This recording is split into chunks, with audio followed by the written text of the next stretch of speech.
A paz do Senhor Jesus Cristo a todos que estão chegando até este vídeo na beira do mar, trazendo para vocês hoje toda uma análise das profecias bíblicas a respeito do arrebatamento e com a visão profética descrita lá no Velho Testamento. No Velho Testamento fala sim sobre o arrebatamento e eu vou levar vocês até esse entendimento hoje. E eu quero partir primeiro do Novo Testamento. Eu vou começar aqui pelo Novo Testamento, mas eu vou levar vocês até onde está o arrebatamento no Velho Testamento. Só que para isso a gente precisa fazer uma viagem aqui em tudo que aconteceu e está escrito no Novo Testamento. Eu estou em Lucas 21, o famoso texto de Lucas 21, que é usado muito para descrever o que a gente vive hoje, né? Isso aqui é amplamente discutido e analisado por muitos estudiosos da Bíblia. Só que as interpretações, elas são diferentes umas das outras. Qualquer pessoa que estuda bastante sobre isso sabe que esses textos são usados de maneiras aleatórias aí por diferentes pessoas no mundo inteiro. E cada um acaba tendo a sua visão própria dessa profecia, mas uma visão, na maioria das vezes, ela é rasa. Na maioria das vezes que as pessoas dão a sua opinião própria sobre os evangelhos, muitas das vezes são opiniões rasas. E por que eu digo isso? Porque há que se ter muito cuidado ao examinar as escrituras. Eu demorei muito tempo para estar vindo aqui trazer esse conteúdo para vocês hoje. Foram anos de estudo e eu confesso que ainda hoje eu não entendo tudo que está na Bíblia, porque o conhecimento de Deus ele é muito superior ao nosso, muito superior. Então a gente tem que examinar muito. Às vezes uma vírgula, como eu costumo dizer, tem mais conhecimento do que a gente possa imaginar aqui quando se trata da palavra de Deus. E todos nós que ensinamos sobre a palavra de Deus, qualquer um que vai pregar o evangelho, tem muito mais responsabilidade na hora do julgamento, tá? Porque você está mexendo com algo muito sério, assim, não é você sair por aí e tá falando as coisas porque sem ter depois um julgamento atrás. Por isso que a gente tem que ter muito cuidado com a palavra de Deus, né? A gente tem sim que anunciar o evangelho, anunciar arrependimento às pessoas, é o evangelho de salvação, é a graça de Deus, mas a gente tem que ter muito cuidado ao estar espalhando o entendimento próprio sobre as escrituras, porque tudo isso requer muita análise. E então eu vou trazer com vocês aqui o Lucas 21, com toda essa análise cuidadosa, e eu vou mostrar para vocês o quanto desse evangelho a gente vai poder conectar com o Velho Testamento. Por isso que não tem como a gente entender o Novo Testamento sem o Velho Testamento. Eles estão interligados e é por isso que, na maioria das vezes, Jesus traçava as profecias que ele estava trazendo ao seu povo com as escrituras sagradas, para que eles voltassem lá, para que eles estudassem lá. E aqui em Lucas 21 a gente vê isso. Então, esse discurso ele começa com a oferta da viúva pobre, e ali ele vai mostrar para os discípulos dele que tudo aquilo que eles estavam se vangloriando de uma certa forma iria cair por terra, que era o templo. E isso, de fato, já tinha sido profetizado também, tá? Que esse templo seria destruído. E ele está falando isso para eles. E aí os discípulos perguntam, quando que será isso? E que sinal que haveria de mostrar para eles que isso iria acontecer, certo? Então a pergunta-chave é essa: qual que seria o sinal para mostrar para eles que a destruição do templo iria acontecer, né? Porque foi isso que Jesus falou para eles. Eles estavam se orgulhando do templo, né? Mostrando para Jesus, olha, né? Aqui o templo, como é enfeitado e tal. E aí Jesus chega e solta essa bomba no colo deles. Tá vendo isso aí que vocês estão vendo? Que vocês estão se orgulhando? Tudo isso vai ser destruído e não ficará pedra em cima da outra. Lembrando a vocês que eu estou usando a Bíblia da nova tradução da linguagem de hoje, tá? Porque as traduções, elas mudam um pouquinho aqui. Então, se você tá vendo outra Bíblia, às vezes vai estar escrito de uma forma diferente. Mas eu gosto de usar essa tradução em especial. Já usei outras Bíblias para estudo, né? Eu sei que você pode usar qualquer outra Bíblia, mas eu gosto dessa aqui porque ela é bem na linguagem de hoje. Então, é muito mais simples pra gente entender. Por isso que eu gosto de usar ela. Então, tá aqui, gente. Então, a gente tá interpretando esse texto, tá? Porque não adianta você chegar aqui e dizer assim pra alguém, ó, tá vendo essa, sei lá, essa construção aqui hoje não vai ficar pedra sobre pedra. Jesus disse isso. Como eu vejo, às vezes, algumas pessoas falando. Não, isso aqui se trata de um contexto específico, tá? Era uma profecia específica para o templo. Então, eles queriam saber qual que era o sinal. E aí, Jesus começa de uma forma bem reflexiva a falar profeticamente para eles, tá? E ele fala, tomem cuidado para que ninguém engane vocês. Muitos vão aparecer fingindo ser eu, dizendo, eu sou o Messias ou já chegou o tempo, tá? Ele tá falando aqui sobre a destruição do templo? Ainda não, mas ele tá fazendo profecias, tá? Então, eu quero que vocês guardem a pergunta que eles fizeram sobre a profecia, a primeira profecia que ele começou a fazer, tá? Então, aqui ele já começa a fazer novas profecias para o futuro, dizendo que, né, para tomar cuidado, para que ninguém engane eles, né? Dizendo que já chegou o tempo. Porém, não sigam essa gente. Não tenham medo quando ouvirem falar de guerras e de revoluções, pois é preciso que essas coisas aconteçam primeiro. Mas isso não quer dizer que o fim esteja perto. Então, aqui, Jesus faz uma profecia, uma grande profecia. E como todas as profecias, a gente deve guardar isso com calma, porque a gente só vai entender mesmo quando chegar a hora, tá? Quando faz uma profecia, às vezes no momento a gente não entende, porque várias profecias que eu vou anunciar aqui para vocês hoje já tinham sido feitas há muito tempo atrás, e eles não entenderam. Então, aqui ele faz uma profecia.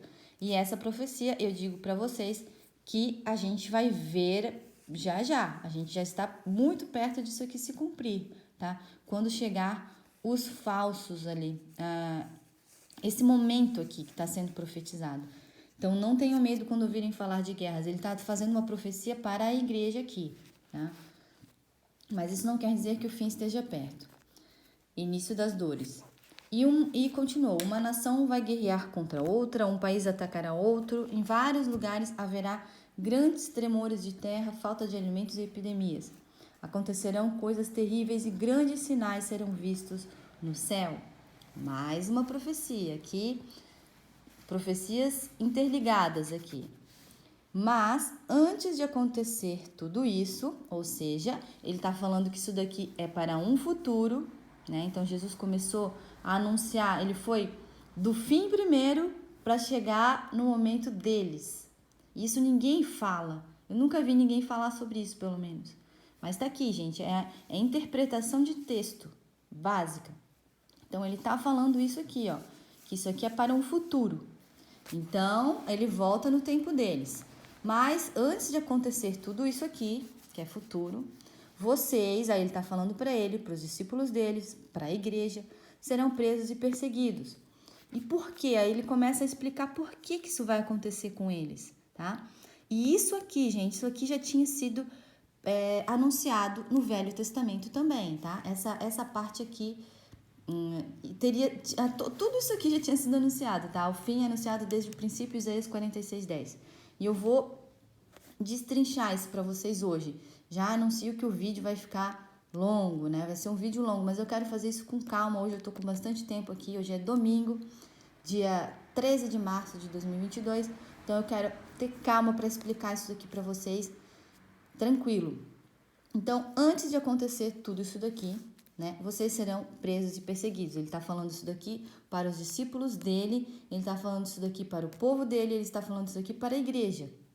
Será um tempo onde isso aqui vai acontecer. Vocês serão entregues para serem julgados nas sinagogas e depois serão jogados na cadeia. Porque Deus fala sempre a verdade. Então, em nenhum momento ele falou que seria fácil, tá? Ele falou que seria assim. Mas ele não falou que isso aconteceria com todos. Ele falou que isso aconteceria, né? Por serem meus seguidores, vocês serão levados aos reis e aos governadores para serem julgados. E aí ele explica por que isso tem que acontecer. E isso dará oportunidade a vocês para anunciarem o evangelho. Então a gente tem que imaginar que eles estão lá na terra dos filhos de Jacó, lá em Israel, né? E nesse momento, até então, todas essas profecias eram conhecidas de conhecimento somente dos filhos de Jacó, né? Todas as gerações ali eram essas profecias somente de conhecimento deles. E a partir daqui, né? A partir desse momento onde Jesus anuncia isso para ele, isso que está prestes a ser espalhado pelo mundo inteiro, aonde eu, hoje, aqui no Brasil, estou anunciando o que foi anunciado a eles nesse momento aqui. Olha só quanto tempo que isso vem sendo espalhado, né? Exatamente como Jesus disse que para isso serviria. Por quê? Porque eles foram sendo perseguidos e foram tendo que fugir de um lugar para outro. E assim o evangelho foi sendo anunciado. Tá? Então aqui Jesus explica por que isso estava acontecendo.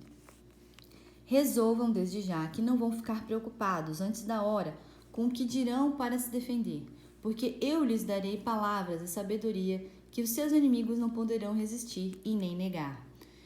E adiante, né, nas escrituras, a gente vai ver que isso aconteceu com Estevão, que isso aconteceu com o próprio Paulo, né? Então, tudo isso que foi entregue a eles para que eles se defendessem e que para depois a gente ficasse registrado, né?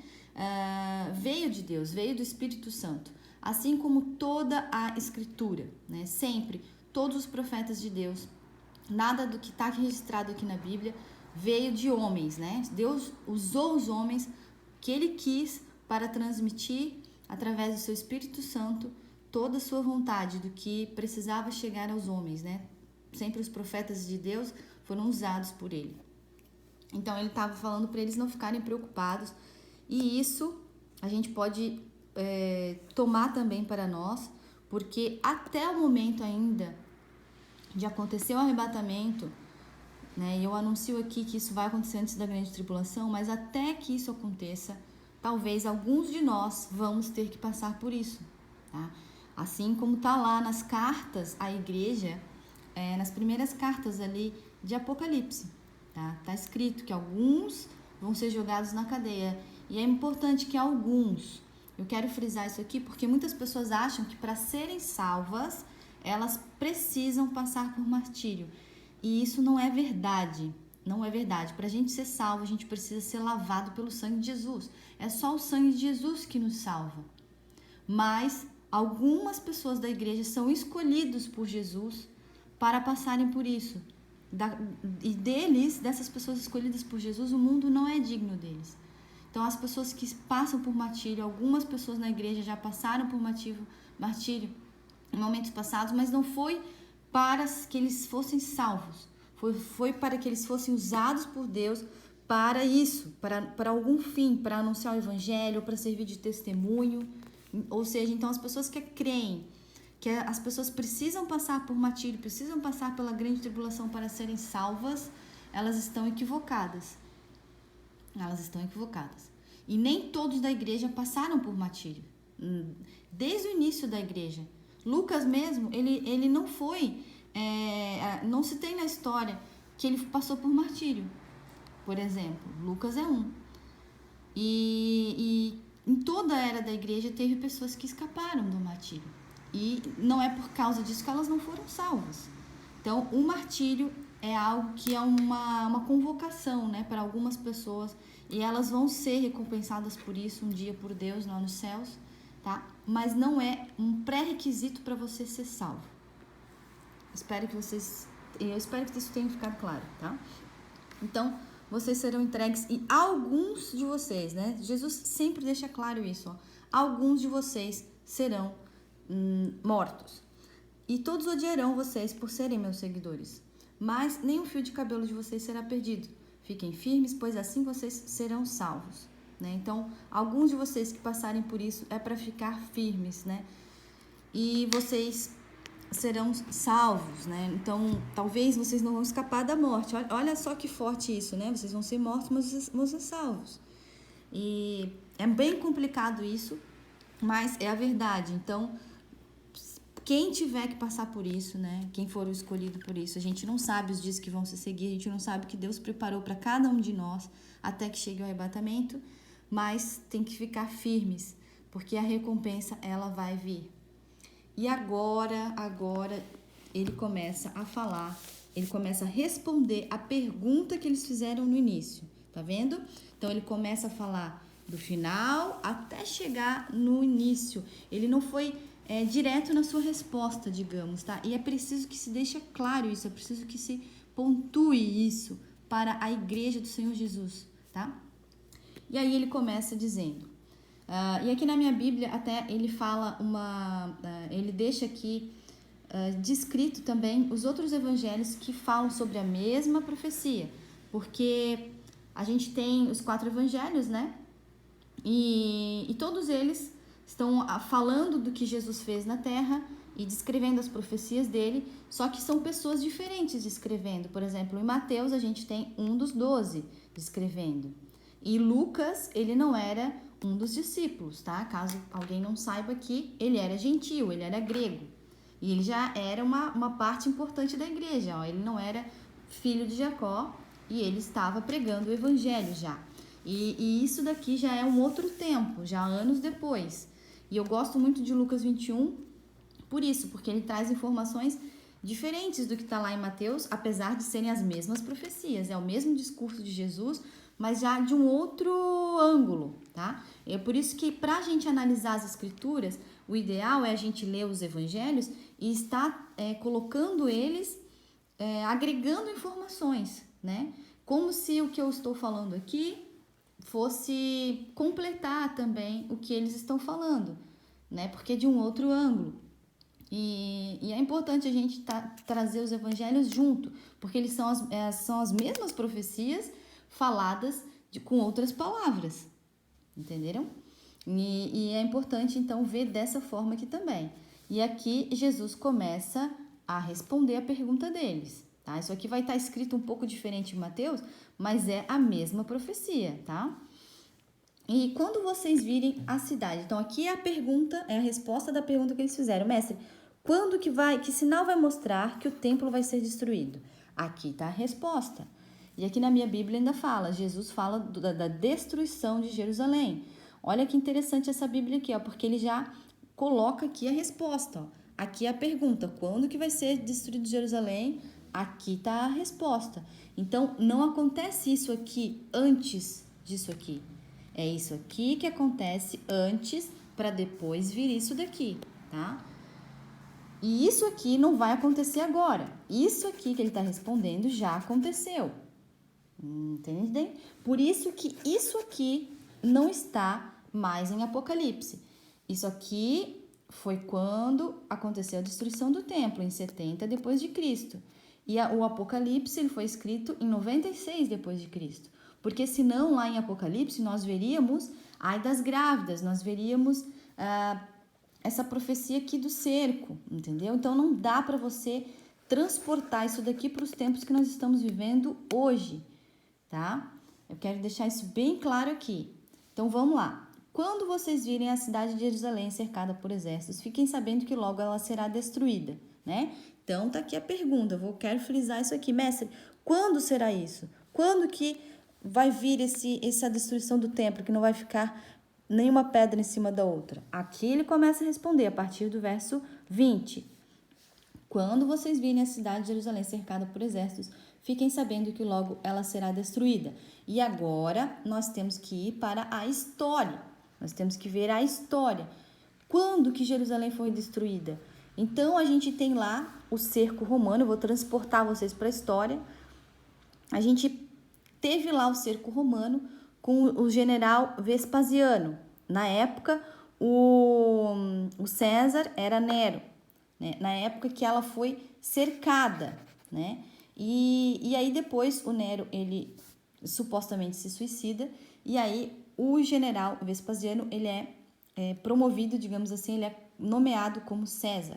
E aí o filho dele, que é o Tito, ele passa depois a ser a linhagem, né? O próximo César da linhagem. E é ele que vai destruir a cidade é com ele, é no domínio dele, que Jerusalém é destruída. Ou seja, teve tempo para eles verem que a profecia estava para se cumprir. Por quê? Porque levou anos desde que Jesus falou isso para eles até que isso chegasse. Levou 40 anos, porque Jesus estava com eles por volta do ano 30 depois de Cristo, quando Jesus fez essa profecia. E olha quanto tempo levou. Levou 40 anos até que eles vissem a cidade cercada pelos exércitos romanos, porque começaram revoltas. Revoltas assim porque assim, tipo, quando Jesus veio, eles já eram dominados pelos romanos, né? Mas foram anos ali de crise entre os judeus e os romanos, que culminou com esse cerco, porque chegou um momento que os impostos estavam tão pesados sobre os judeus que Roma veio, está isso na história, e tirou uma grande parte, fez eles entregarem uma grande parte dos tesouros do templo. Já começou aí. E aí eles não queriam mais aceitar isso e quiseram se revoltar contra os romanos. Só que Deus não estava com eles, né? E Deus, inclusive, avisou a sua igreja que isso aconteceria. E aí, esses discípulos dele que estavam pregando essas profecias, e muitas dessas pessoas viram isso e entenderam do que se tratava e fugiram, né? Exatamente como Jesus falou aqui, ó. Então, os que estiverem na região da Judéia, e é muito complicado as pessoas que anunciam essa profecia aqui para agora. Eu até fiz um vídeo há um tempo atrás, já no início do canal, que está intitulado lá, Devemos Fugir das Cidades, onde tem pessoas aí, talvez mal intencionadas, que falam que as pessoas têm que fugir, quando verem isso aqui tem que fugir, né? E eles estão equivocados. Não sei se é de propósito ou se é por falta de conhecimento. E aí é que está o perigo, pessoas que vão atrás dessas profecias aí sem estudar, né? Sem poder entender, e vão até por confiança nessas pessoas que falam isso. Mas eu espero que se alguém que creia nisso, veja esse vídeo, possa entender daquilo que eu estou falando. Porque isso aqui já se cumpriu, tá? E é a resposta, era o sinal de que Jerusalém seria destruída. Por isso que Jesus aqui, ele é bem claro, ó, ele fala todos que estiverem na região da Judéia, porque Jerusalém fica em Judá, né? Aqui Judéia quer dizer Judá, a terra dos descendentes de Judá, onde moravam os descendentes de Judá e de Benjamim, é onde fica Jerusalém, tá? Então aqui era conhecido já nos tempos ali de Jesus como Judéia, que fujam para os montes, e eles fizeram isso, e eles fugiram. E quem estiver na cidade que saia logo, quem estiver no campo que não entre na cidade, né? Porque logo aconteceria o cerco. Levou na média de 3 anos e meio até que realmente os romanos voltassem e cercassem e aonde que foi o cumprimento profético aqui, ó, do que está aqui. Porque aqueles serão os dias do castigo, e neles acontecerá tudo o que as escrituras sagradas dizem. Esses dias do castigo, Jesus estava dizendo aqui o que as escrituras sagradas dizem. E aqui, gente, em profecias como Salmo 79, tá? Em Ezequiel, em Jeremias, em Isaías, em Deuteronômio 32, em Deuteronômio 28, inclusive Deus dá detalhes a Moisés do que aconteceria nos dias do castigo. Deus avisa muito tempo, ele usa muitos profetas para anunciar esses dias do castigo. Ó. Tudo que eu tenho anotado aqui, todos esses versículos, são profecias do Velho Testamento que se referem à destruição de Jerusalém. Então, eu vou passar aqui para vocês. Ó. Ezequiel 25, Ezequiel 24, Deuteronômio 28, Reis 21, 12, Isaías 9, né? Salmo 79, Jeremias 6, Zacarias 7, 14, Ezequiel 4. Gente, são muitas profecias que tratam desses anúncios que Jerusalém seria destruída, que veriam esses dias do castigo. E ele fala aqui, ó, ai das mulheres grávidas, gente. Isso aqui era para esse cerco a Jerusalém, tá? ai das mulheres grávidas, e ele dá detalhes realmente assim bem claros do que veio se cumprir nesse cerco romano a Jerusalém. Inclusive lá em Deuteronômio 28, ele ainda dá detalhes da nação que faria isso. E é isso que está também no livro de Daniel. É por isso que é tão importante a gente traçar quem fez isso com o templo, com as profecias também a respeito do anticristo e por que Roma está no poder até hoje. Eu falo isso para vocês. Então, ai das mulheres grávidas, porque está lá, gente, escrito isso. Em Ezequiel 11, está mais uma vez detalhado o que aconteceriam com as mães. Isso aqui não é para o nosso tempo. Isso aqui foi para o que aconteceu com Israel. E é o sinal que eles perguntaram, quando seria a destruição do templo? Está aqui.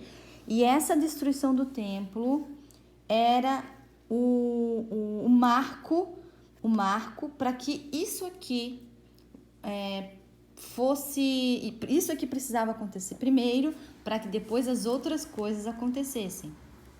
Tá? E Jesus fala isso aqui, ó. Porque virá sobre a terra uma grande aflição e cairá sobre esta gente. Então, não é sobre a terra, sobre, vamos supor, algo ali do futuro. É sobre ali, sobre Israel, sobre Jerusalém. Cairá sobre esta gente, sobre este povo, um terrível castigo de Deus. Muitos serão mortos à espada e os outros serão levados como prisioneiros para todos os países do mundo. E aí é que ele limita um tempo, ó.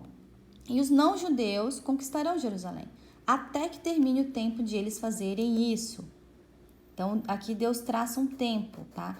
E é nesse contexto que nós estamos vivendo hoje, e é nesse momento que todos esses sinais estão para acontecer. E é por isso, né, que no verso seguinte ele fala assim, Jesus continuou, haverá sinais no sol, na lua e nas estrelas. É nesse contexto que nós estamos vivendo hoje. Ou seja, tudo isso aqui vem se cumprindo, ó. Muitos serão mortos à espada, né? Então, a partir do momento que os dias de castigo caem sobre o povo do Senhor, isso aqui passa a se cumprir até que chegue isso daqui, tá? E é isso que todas as profecias apontam, todas elas, todos os antigos profetas. Eu vou levar vocês a terem esse entendimento. Haverá esses sinais no sol, na lua, nas estrelas, né? E que ainda ele fala do terrível barulho do mar e das ondas. Isso aqui também já foi profetizado anteriormente. E aí ele fala desse grande sinal aqui, que o Senhor aparecerá com grande poder e grande glória. Aqui eu digo que é o arrebatamento, ele ainda não está falando do fim dos tempos, que é o que muitas pessoas usam para descrever que vai ser o fim, que a gente só tem que esperar o Messias e não falam do arrebatamento. É por isso que a gente tem que voltar lá nos evangelhos, lá em Mateus 24, porque aí lá tem mais detalhes disso aqui para a gente agregar. Quando essas coisas começarem a acontecer, esses sinais, esse contexto que nós estamos vivendo aqui hoje, fiquem firmes e de cabeça erguida, pois logo vocês serão salvos, tá? E eu quero levar aqui vocês a essa profecia da lição da figueira, que muitas pessoas usam para descrever que quando a figueira começasse a brotar, quando a nação do Senhor começasse a brotar, não passaria uma geração até que essas coisas se cumprissem. E eu tenho uma análise diferente disso, tá? Diferente disso. Porque, de fato, o brotar da figueira, que a gente está vendo lá agora, é um brotar do governo do anticristo.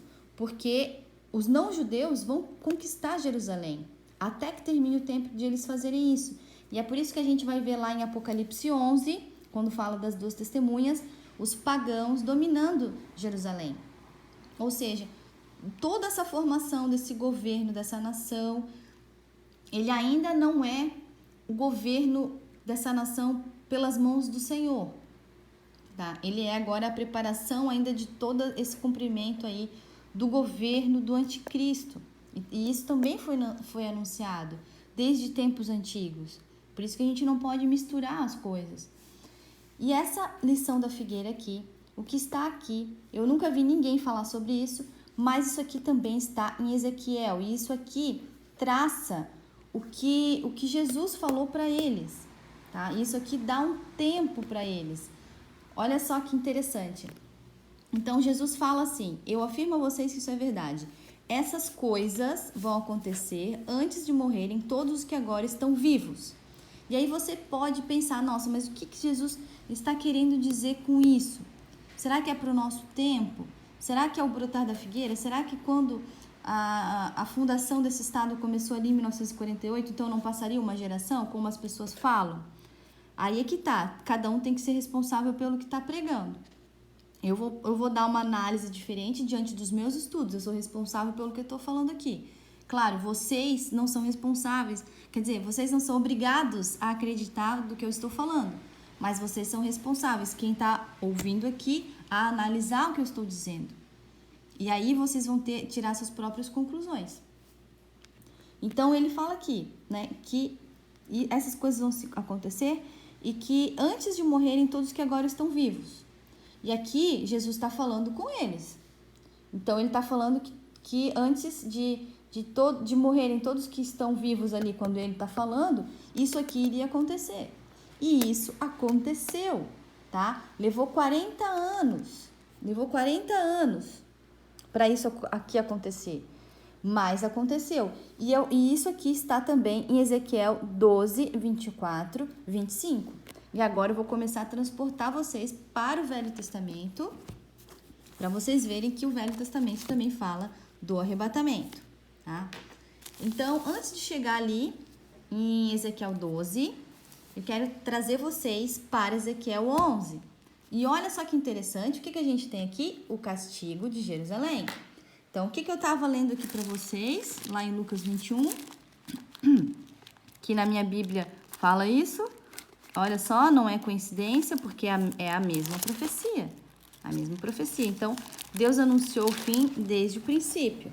Deixa eu só botar aqui rapidinho, porque eu quero mostrar certinho. Olha só, Jesus fala da destruição de Jerusalém. Então, ele tinha falado isso aqui, né, quando ele veio pessoalmente, mas ele também tinha anunciado isso antes. Tá aqui em Ezequiel 11. E ele já tinha anunciado isso mais antes ainda lá para Moisés, que é o que eu sempre falo, lá em Deuteronômio 32, ele dá um spoiler de tudo que aconteceu com o povo dele. E depois ele continua, cada geração mandando profetas anunciando. Olha como Deus é longânimo. Quanto tempo que ele anuncia antes das coisas acontecerem. E aí tá aqui o castigo de Jerusalém, tá? Por isso que lá em Lucas 21 fala que vai se cumprir os dias do castigo, tá? Esses eram os dias do castigo. E a partir da destruição de Jerusalém, a gente viu todos os outros cumprimentos proféticos envolvidos com isso. E estamos vendo até hoje, tá?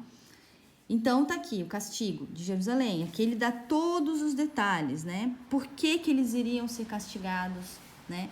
E, gente, eu sou obrigada a levar vocês aqui também a Ezequiel 5. Ezequiel 5. Vejam só que interessante. Por que a gente tem que analisar com muito cuidado as escrituras? Não é assim, chegar ali, ler hoje, começar a ler hoje a Bíblia e já querer ensinar as pessoas. Você tem que analisar com cuidado, você tem que pregar, a gente tem que pregar o arrependimento, que o arrebatamento vai acontecer, mas cuidado para não sair falando coisas das quais você ainda não tem o domínio. Então tá aqui Ezequiel 5, vamos analisar, vamos estudar a Bíblia hoje, domingo, com tempo, tá chovendo, vamos analisar, vamos estudar as escrituras com cuidado. Aí aqui Ezequiel 5 tem uma profecia. E aqui, gente, é Jesus falando com Ezequiel, porque Jesus é Deus, o Espírito de Deus estava em Jesus. Ele se fez carne, mas ele já habitava com Deus. E é ele que aparecia para os profetas, foi ele que apareceu para Ezequiel. Por isso que a mesma descrição que a gente vê que Ezequiel dá de Jesus é a mesma que o João dá, é a mesma que o Daniel dá. Né? Aquele ser com olhos de fogo, né? Que brilha como um bronze polido. É assim, gente, que Jesus é, de verdade. E quando ele se fez carne, o Espírito de Deus estava com ele. E aqui é uma das profecias que ele faz, né? Que ele passa para Ezequiel, uma das que eu mais amo, tá? E vejam como isso tudo está conectado. Então, Deus fala para Ezequiel assim, ele chama ele de homem mortal, né? Eu acho isso tão interessante porque, ou seja, nós somos mortais, ele não é. Então, homem mortal, pegue uma espada afiada e com ela corte a barba e os cabelos. Depois pese os cabelos e os pelos numa balança e divido-os em 3 partes. Olha só que interessante isso, tá? Em 3 partes. Então, eu não vou poder mostrar aqui tudo para vocês, depois vocês leem, né? Porque o vídeo já tá longo, mas senão vai ficar infinito. Então, depois vocês vejam lá em Zacarias, também 13, o que ele fala lá, anos mais tarde, sobre essa mesma quantidade que ele fez o Ezequiel fazer com seus cabelos, tá? Ou seja, os cabelos de Ezequiel iriam simbolizar as pessoas do povo de Deus, o que aconteceria com elas depois do castigo, tá? E é exatamente isso que está lá em Zacarias 13. Depois vocês analisem esses 2 textos, tá? E aí aqui mais para frente, adiante, ele vai dizer, ó, 1/3 parte do povo morrerá de peste e de fome dentro da cidade, foi isso que aconteceu no cerco romano. A outra 1/3 parte será morta por espadas fora da cidade, porque houve batalhas, tá? Historicamente houve outras batalhas, como lá em Massada. Então Deus já determina, através disso aqui que ele fez o Ezequiel fazer, o que aconteceria com o povo dele. Vejam só. E isso depois foi também predito pelo profeta Zacarias. A mesma profecia, tá? E a outra 1/3 parte eu espalharei aos ventos e perseguirei com uma espada. Vocês sentirão toda a força da minha ira, do meu furor, até que eu fique satisfeito, né? E aí ele explica por que isso vai acontecer com eles, né? Por que ele vai estar trazendo esse castigo a eles, tá? E aí, gente, eu posso dizer isso aqui para vocês. Vocês têm que imaginar que o povo, né, dos filhos de Jacó, aqui no momento de Ezequiel, eles já tinham pecado, eles também iam atrás de outros deuses, mas ele também está anunciando aqui o futuro. Ele está falando do povo dos filhos de Jacó, o que eles estariam fazendo nesse exato momento, tá? Então a gente tem que imaginar o futuro também, porque no momento quando Jesus veio, Jesus sabia que o que o povo dele estava fazendo. Não eram todos, né? Não eram todos, né? Chegar aqui e dizer que todos os filhos de Jacó pecaram, só a igreja que não. Também não é isso. Não estou dizendo isso. Eu estou falando que Jesus sabia. Por isso que muitos dos discípulos dele eram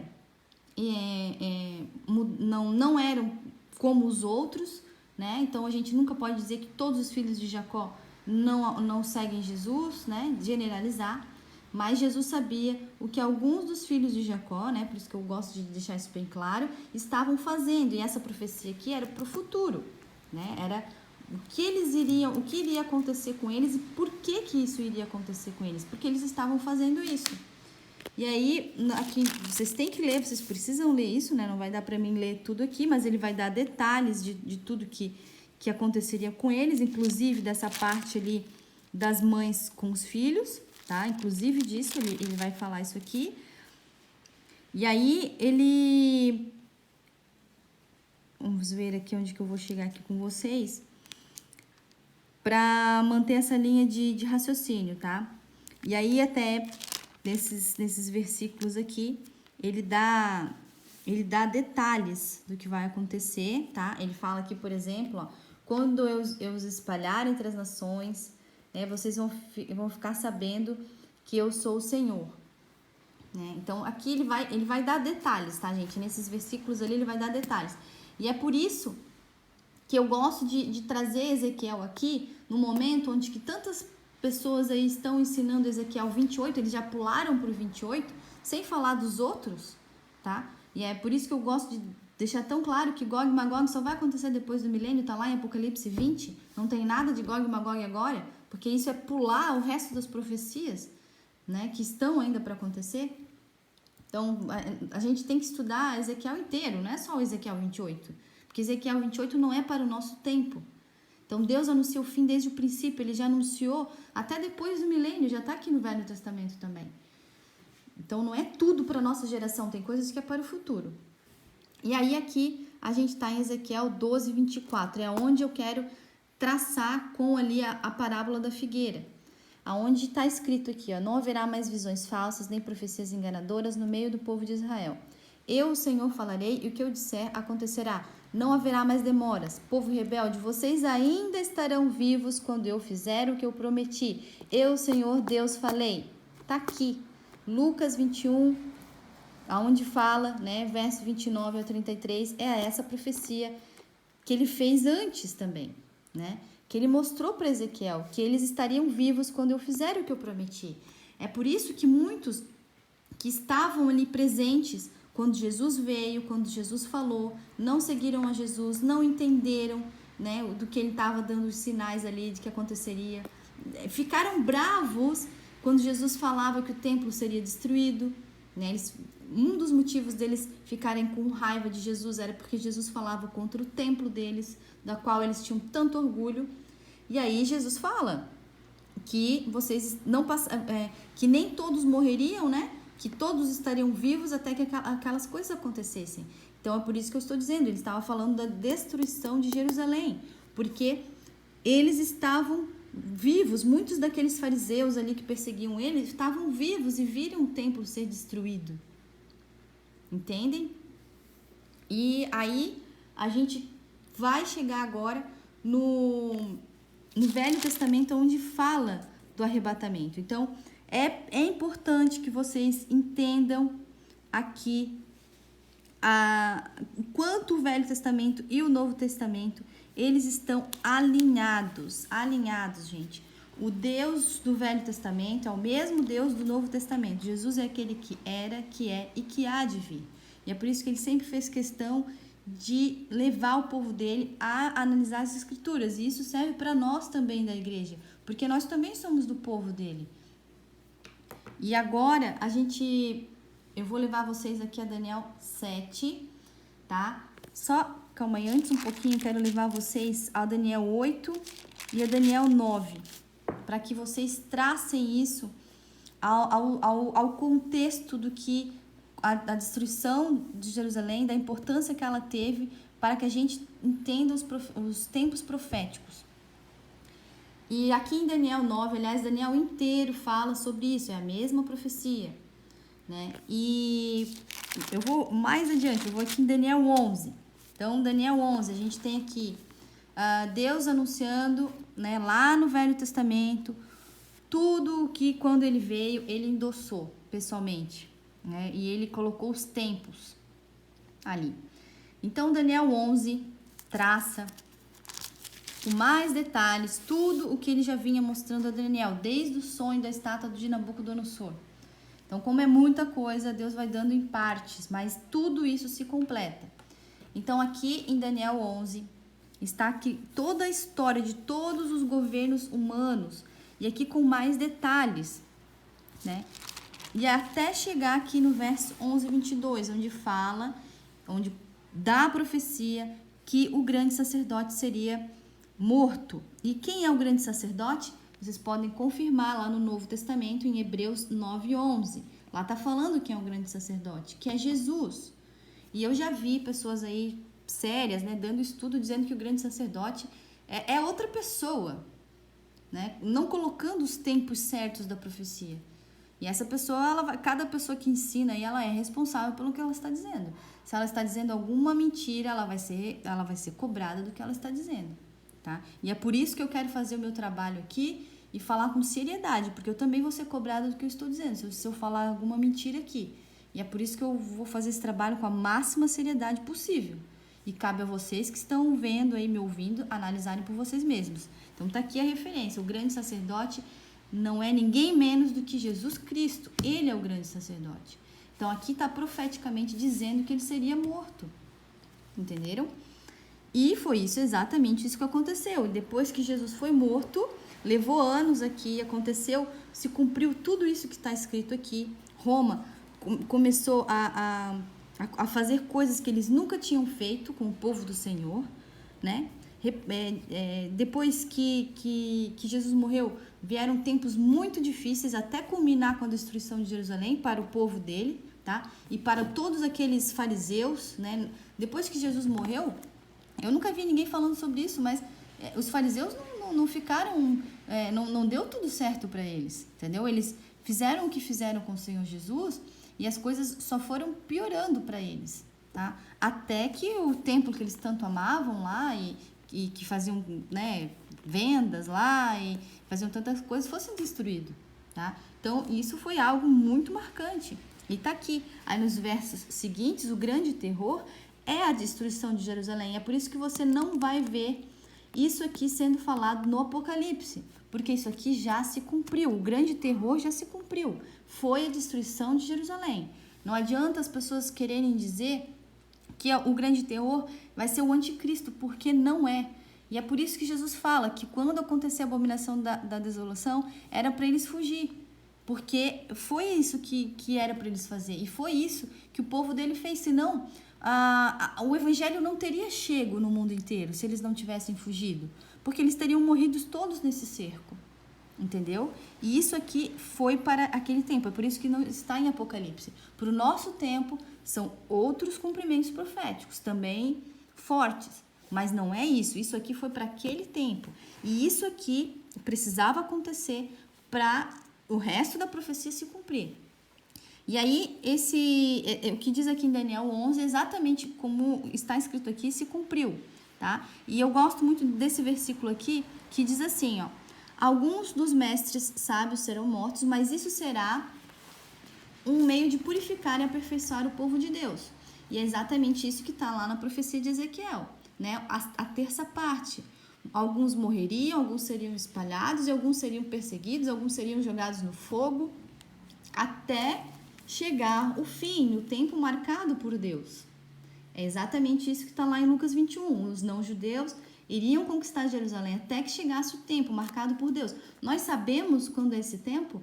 Ainda não. Nós não sabemos. Para isso não tem limite, para isso não tem tempo. Mas o que Jesus colocou como sinais nos céus, isso seria para que a gente soubesse que os tempos estariam chegando, né? E que logo, aí não tardaria. Então, isso nós já estamos vendo, tá? E aqui, o rei da Síria em diante, isso aqui é todo esse conglomerado, é todas essas atitudes que vêm sendo feitas para trazer o governo do príncipe das trevas, tá? Então, aqui de Daniel 11:36, né? Aí a gente vai para Daniel 12, que é a sequência, são os tempos do fim, né? É desde o momento aí que começou toda essa estruturação desse governo que vai trazer o príncipe das trevas. E é aí que eu vou chegar no arrebatamento. Então, a gente está aqui em toda essa sequência. É uma pena que eu não consigo trazer isso aqui abertamente como eu gostaria de trazer para vocês, porque eu sei exatamente do que isso aqui se trata. E aí isso aqui envolve a formação desse estado, esse estado aí, digamos assim, como é que eu posso dizer, ilegal, tá? A formação desse estado ilegal que usa o nome dos filhos de Jacó. Mas como eu postei há uns dias atrás um próprio judeu falando da bandeira deles, como ela é pagã, eles levantam uma bandeira pagã e ainda fazem fake news dizendo que é de Davi, e sendo que não é, que esse símbolo pagão ele já existe muito antes dos filhos de Jacó.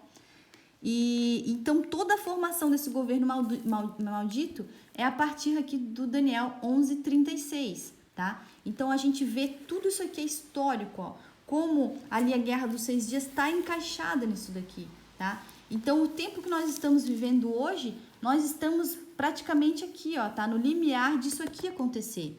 Por isso que Daniel 12 e Apocalipse 12 são a mesma profecia, tá? Então, lá em João, né, anos mais tarde, Deus deu mais detalhes dessa mesma profecia que ele tinha dado a Daniel, porque ele já anunciou o fim desde o princípio, só que tem coisas que ele tinha que trazer só mais para frente, porque ainda não era o tempo de ele trazer. E ele anunciou a João, tá lá em Apocalipse 12. Então, Daniel 12 e Apocalipse 12 falam da mesma coisa, do mesmo momento. E é por isso que eu venho trazendo aqui em vídeos anteriores tanto sobre esse sinal, entendeu? Tanto sobre esse sinal de que é o que a igreja precisa ver, tá? Que é esse sinal que tá em Apocalipse 12, tá, gente? Por isso que agora nós estamos nesse momento, é a hora, é chegado o momento, nós vamos ver o arrebatamento. E é isso que Daniel 12 fala, tá? Quando fala que do arcanjo Miguel, que será um tempo de grandes dificuldades, é o tempo que nós estamos vivendo agora, que como nunca aconteceu desde que as nações existem.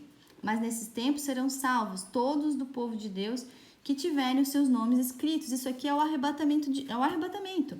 Muitos dos que já tiverem morrido viverão de novo. É isso que está lá na carta de Paulo aos Tessalonicenses. Que primeiro, antes do arrebatamento, os mortos vão ressuscitar. Tá? Então aqui muitas pessoas usam, os pós-tribulacionistas usam para dizer que é o final. Mas o final é Apocalipse 20. E lá no final não falam mais de arrebatamento. Entenderam? Então, mas, enfim, cada um é responsável pelo que acredita, né? Então, tá aqui, eu dou o meu testemunho do que eu estudo, do que eu analiso, né? Mas cada um é responsável, eu não vou obrigar ninguém aqui a acreditar em mim. Mas, é o que eu falo, todos nós somos responsáveis pelo que nós acreditamos. Então, tá aqui um estudo sério, tá? Seríssimo, do que nós estamos vivendo. Esse é o contexto que nós estamos vivendo aqui agora. É o limiar dessas coisas acontecerem, tá?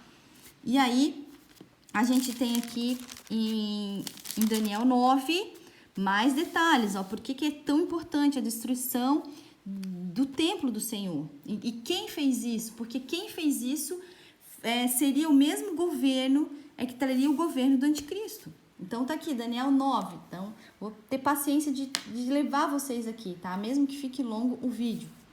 Então, Daniel 9 tá falando sobre isso, né? E eu vou levar vocês aqui direto pro 26, ó. Nesse tempo, o líder escolhido por Deus será morto injustamente. É o mesmo que Daniel 11, 22 está falando, é a mesma profecia, tá? Então, que Jesus seria morto. E Jesus, inclusive, ele fala isso, que ele seria morto. Ele está cumprindo as profecias que ele mesmo deu, né? E chegará um rei com seu exército e destruirá a cidade e o templo. É o mesmo que ele falou lá, e é o mesmo que se cumpriu 40 anos mais tarde de ele mesmo ter anunciado isso.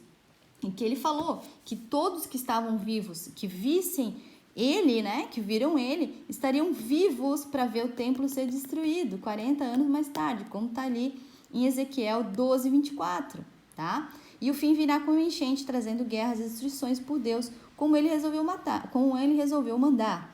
E esse rei, tá? Esse rei fará com muitos povos um acordo que durará 7 anos. Mas quando passar metade desse tempo, ele acabará com os sacrifícios de animais e as ofertas de cereais. E o grande terror será colocado no lugar mais alto do templo, e ali ficará até que aquele que fez isso seja destruído conforme Deus resolveu. Essa profecia aqui está falando a respeito ali daqueles anos. Porque se vocês forem estudarem a história, vocês vão ver que eu vou deixar até links aqui de estudos de história para agregar em tudo isso que eu estou falando aqui para vocês. E prestem atenção, são estudos longos ali, vocês vão ter que ter ali tempo para ver isso. Mas, para que vocês vejam que não sou só eu que estou falando, a história fala que nesse tempo ali do cerco romano, teve filhos de Jacó que fizeram acordos de paz com Roma, né? Porque tá aqui, gente, ninguém fala sobre isso, mas os sacrifícios, eles só terminaram quando Jerusalém foi destruída. Então, eu já vi gente falando que os sacrifícios terminaram por causa que Jesus veio. Como? Se eles não acreditaram em Jesus, né? Então, isso não tem nada a ver. Os sacrifícios acabaram por causa que o templo foi destruído e o acordo de paz foi quebrado. Roma não respeitou o acordo de paz, foram lá e destruíram eles. E a história explica isso. Então, o tempo que nós estamos vivendo é agora, é a destruição de Jerusalém e essa perseguição, Deus espalhando os filhos de Jacó, né? Tanto que a gente tem filhos de Jacó no mundo inteiro. Esse judeu que eu postei aqui no canal, ele mora no México, tá? Para que cumprimento maior profético do que isso? Porque ele é um filho de Jacó e mora no México. Olha quantos quilômetros de distância o México está de Israel. Olha onde que foi parar essa pessoa, né? E ele ainda está no México, ou seja, a gente não pode dizer que os filhos de Jacó já voltaram para a terra deles. Isso ainda não se cumpriu. Então, esse estado que está lá, né? Ele é o estado do anticristo.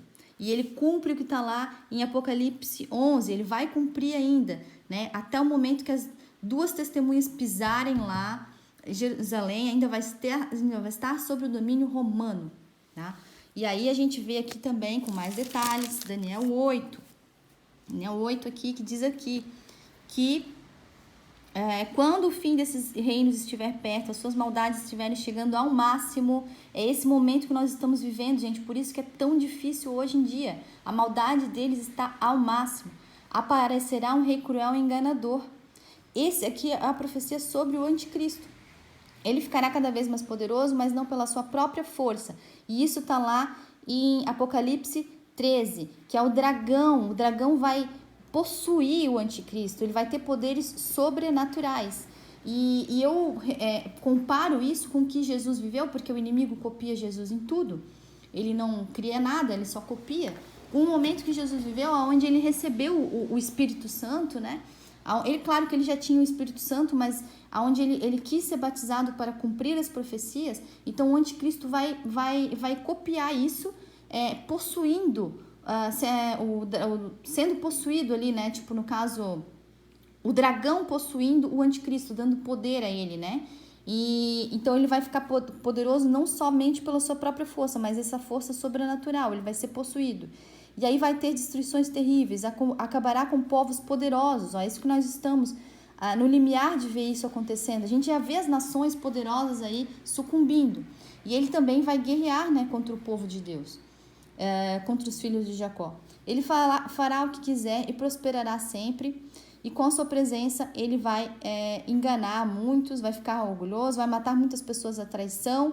E todo esse governo dele se formando aí foi somente através de traição atrás de traição. E a história diz isso, a história afirma isso. E ele será destruído sem uso de força humana. E é por isso que lá a estátua do sonho de Nabucodonosor é tão importante. Porque ele fala, gente, a gente sabe que as pernas e os pés são Roma, né? Inclusive todos esses governos aí, desde o Império Romano, que a gente estuda que ele foi destruído, mas ele não foi, ele foi se reestruturando, ele foi se condensando ao longo da história, né, para que chegasse aonde ele está hoje, esse governo onde está hoje aí, que fosse um governo global, um governo mundial, aliás, né, para que seja o governo só desse rei cruel e enganador. E aí a gente vai para, finalmente, Daniel 7, né, aonde a gente vê, o Daniel, ele vê a formação desse governo, tá? E aí tem um link muito importante, eu queria muito que vocês vissem, eu vou deixar o link, eu até poderia estar repostando esse vídeo, mas eu vou deixar o link para também dar os créditos à pessoa que trouxe esse estudo, né? E aonde vocês vão poder traçar até por que Daniel usa, por que Deus dá para ele essas figuras, justamente essas figuras aqui, e essas figuras aparecem nesse vídeo, claramente, tá? Ele não fala da Bíblia, esse estudo ele não fala da Bíblia, mas sou eu que tô traçando isso aqui para vocês, para vocês poderem ter esse discernimento. Por que Deus usou exatamente essas figuras? E por que a cabeça disso são o leão e a águia, são essas duas nações aqui, que ele fala nesse vídeo, e por que eles tomam esse urso, né? Eles dominam o urso, ele não tem mais autonomia, tá? Nos nossos tempos de hoje, nós já estamos caminhando para esse governo mundial, tá? Tudo está já nas mãos da família do anticristo, da linhagem dele. E por isso que é tão importante, eu vou citar aqui o sonho que eu tive, porque foi através desse sonho que eu cheguei em todo esse discernimento, né? Para quem ainda não viu, eu vou deixar o link na descrição. Né? Por que eu sei que é essa família? Porque eu não fazia ideia disso. Então, depois desse sonho, é que eu fui chegando, Deus foi me trazendo todas essas revelações, né? Até eu chegar agora, recentemente, num livro, existe, gente, até um livro que fala isso, Antichrist and a Cup of Tea, tá? Entendedores entenderão o título desse livro, porque eu não fazia ideia que isso existia. E depois desse sonho eu fui chegando em todo esse conteúdo que estava ali, né? Estava ali à disposição, mas sem isso eu não saberia, tá? Então todos esses governos mundiais já estão na mão da águia e do leão, né? Desses poderes que vão trazer o príncipe deste mundo aí, tá? Então esse vídeo ele é muito importante que vocês vejam. Então aqui ele traça toda essa formação desse governo, e o urso comeu realmente muita carne, vem comendo muita carne. O governo dele vem sendo usado, acho que nunca tantas pessoas foram mortas no mundo inteiro, mais até do que no nazismo, mais até do que no Holocausto, nessas regiões aí do urso, tá? Isso aqui já se cumpriu e vem se cumprindo para chegar nesse poder aí único mundial. Eles estão usando ele, agora recentemente estão usando mais ainda para dividir as pessoas uma entre as outras.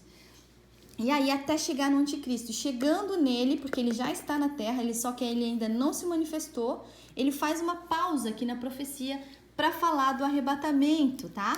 Então vejam, aqui Daniel 7:9 está falando do arrebatamento. Então ele traça aqui esse governo se formando, chega o anticristo, fala do arrebatamento e volta a falar do anticristo e volta a explicar de novo, tá? Porque vai ter o arrebatamento vai ser essa salvação de algumas pessoas da igreja. Vão ser pessoas incontáveis, como está lá em Apocalipse 7. Então, olha que interessante, eu creio que isso não é coincidência, que Apocalipse 7 e Daniel 7 estão falando do arrebatamento. E o arrebatamento não são os 144 mil. Os 144 mil são os filhos de Jacó que vão estar na grande tribulação junto com as duas testemunhas, para mais uma vez dar testemunho de que não vai ter como se salvar quem aceitar a besta.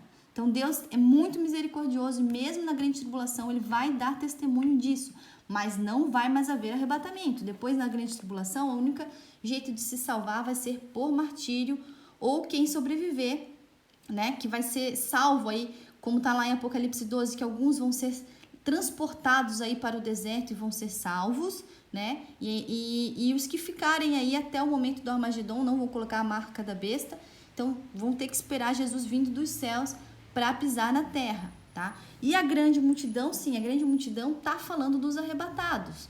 Por isso que lá em Mateus 24 fala da vinda do falso Messias e depois dos dias de angústia, ali, dos dias escuros, né? Que vão acontecer tudo que tá aqui em Apocalipse 6, né? Vão ser momentos difíceis aí, é que vai chegar o grande sinal no céu aqui, ó. Isso aqui é tudo simultâneo, digamos.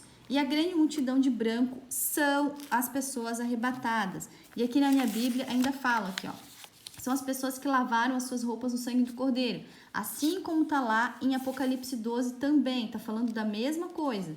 E ai dos que ficarem na terra, porque o dragão vai combater contra o resto, né? O resto dos descendentes da mulher. Ou seja, nem todos vão estar aqui. Então, eu acredito sim no arrebatamento antes da grande tribulação e exatamente nessa sequência. E está tudo interligado. Então, Apocalipse 12 é o começo do cumprimento de tudo que foi anunciado aqui até Apocalipse 11, né? Então, Apocalipse 11 a gente tem um anúncio que está totalmente na sequência até Apocalipse 11. Apocalipse 11 já dá ali tudo que iria acontecer. E chega em Apocalipse 12, a gente começa a ver o sinal que diria que tudo isso começa a se cumprir. Por isso que em Apocalipse 12 a igreja estava aqui na Terra. Esse sinal aqui aconteceu em 23 de setembro de 2017, tá? Tem mais vídeos falando sobre isso aqui, gente, para que vocês possam estar completando tudo isso que eu tô falando aqui, tá? Para mim também não repetir tudo que eu já falei nos vídeos anteriores. Então, Daniel 7 está sim falando do arrebatamento. E para quem já conhece, já é inscrito aqui do canal, já conhece os meus outros sonhos que eu vi falando aqui, que eu tive o sonho com o arrebatamento e eu vi a hora, era exatamente 7:12. Eu creio por mim que isso não era coincidência, porque exatamente Daniel 7, Daniel 12 estão falando do arrebatamento e Apocalipse 7, Apocalipse 12 também estão falando do arrebatamento, tá? E aí, eu vou... Aqui daí ele continua a explicação, né? Continua aqui o governo do anticristo. E aqui está falando do arrebatamento. Daniel 7:9. Depois vocês leiam. Aqui está falando do arrebatamento. E aqui ele continua. Porque daí, sim, depois que a igreja for arrebatada, daí você vai ter a continuação de Apocalipse 12 ali. Onde fala os que lavaram o sangue, os seus pecados no sangue do Cordeiro, que estavam prontos. Esses vão ser arrebatados, né? Porque aí chegou a salvação de Deus. E aí depois ele continua, que vai combater contra o resto. E aí depois, Apocalipse 13 é a sequência. E aí fala que o dragão vai dar poderes sobrenaturais ao anticristo, né? Como ali as outras profecias que eu falei aqui para vocês que estão em Daniel. E aí tudo isso aqui vai se cumprir, ó. Ele vai perseguir o povo de Deus que está aqui na terra. E Deus vai dar o direito a ele de vencer. E é por isso que eu falo, gente, as profecias que eu trouxe para vocês no meu sonho com o anticristo, tá aqui, ó.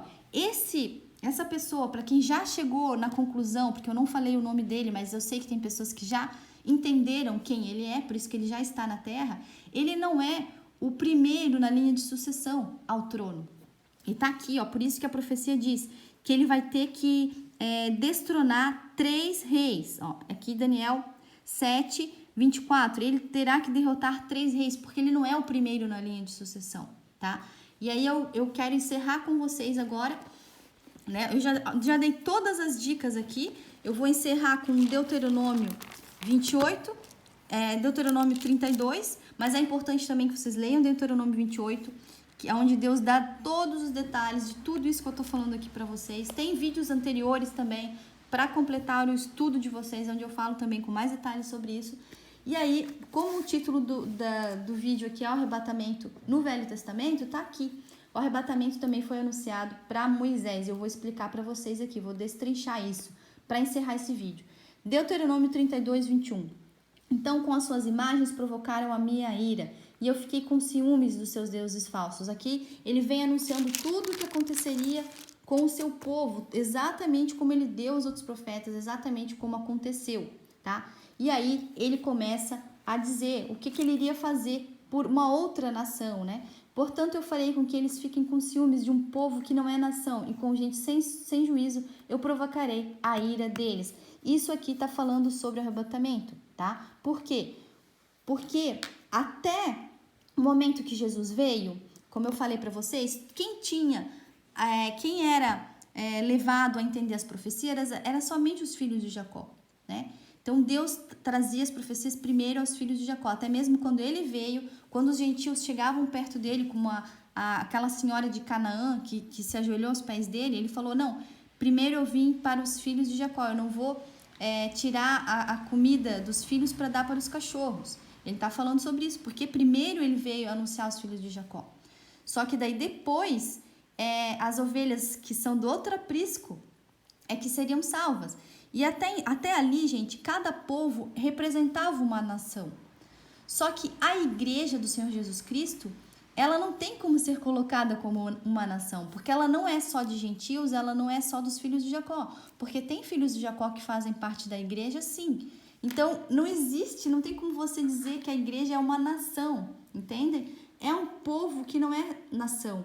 E é isso que Paulo tanto fala ali na carta aos Romanos, né? Que ele fala que a teimosia do povo, dos filhos de Jacó, não iria ficar para sempre, mas até que fossem salvos, né? Esse povo que não é nação. E como que Deus vai provocar o juízo deles? Salvando, né? Salvando eles, arrebatando eles. E mais tarde, como está lá em Coríntios 15, era esse o segredo, né? Que ele iria salvar, que nem todos que estivessem vivos morreriam. E quando chegar esse momento, quem não entendeu, quem achou que teria que se salvar pelo seu próprio martírio, quem achou que teria que se salvar porque se acha santo, né? Porque não se acha pecador. Enfim, todas as pessoas que são as virgens loucas, todas as pessoas que ficarem aqui vão entender e vão ter ciúmes, e principalmente os filhos de Jacó vão entender, vai ter um momento que eles vão entender, tá? E vão se arrepender muito de não ter entendido as profecias, de terem ido atrás de deuses falsos, e aqui a história continua, né? Depois tem todo o spoiler de tudo que vai acontecer, porque Deus vai se voltar novamente para o seu povo, né? Então o final da história é feliz, né? Como também ele termina no livro das Revelações, dizendo que um dia ele vai pisar novamente aqui e os filhos dele, ele vai fazer as pazes com os filhos dele, e aí sim ele vai começar a castigar o martelo, né? Porque esses povos que estão conseguindo prosperar, né, durante todos esses séculos aí, eles acham que Deus está com eles, mas Deus só está usando eles para castigar o seu povo, né? Porque Deus não quer que eles achem que não foi ele que os castigou. Deus quer que eles saibam que foi ele que os castigou. E também o martelo, né? Porque lá em Isaías ele fala, né, que é o martelo que ele usou, também vai ser castigado, né? E vai chegar a vez deles. Então, primeiro Deus está fazendo as contas com o seu próprio povo, né? E usando os inimigos, como tá lá também em Deuteronômio 28, que o Senhor falou que seria assim, que ele entregaria o seu povo nas mãos dos seus inimigos. E um dia, quem sabe, eu faço um vídeo só sobre os maiores inimigos do povo de Deus, porque que é essa linhagem que eu falo aí, que eu fiz a playlist, né? Para quem já segue o canal, acho que vai entender o que eu tô falando. Por que o Senhor entregou o povo dele justamente para essa linhagem, né? Mas vai chegar a hora do acerto de contas com essa linhagem, e aí sim, o final da história vai ser tremendo, tremendo. Mas é isso, meus irmãos, por hoje. Acho que já tá de bom tamanho, né? Assistam depois os outros links que eu vou deixar aí para vocês.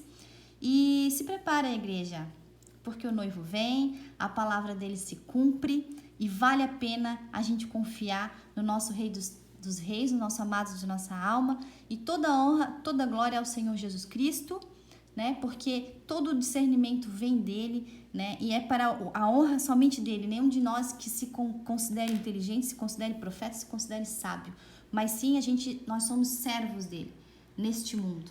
Enquanto nós estivermos nesse mundo, a gente vai estar fazendo o trabalho dele, porque nós somos vasos neste mundo do Senhor Jesus, tanto os maus quanto os bons. Amém? Se prepare, igreja, que o noivo vem. Aleluia.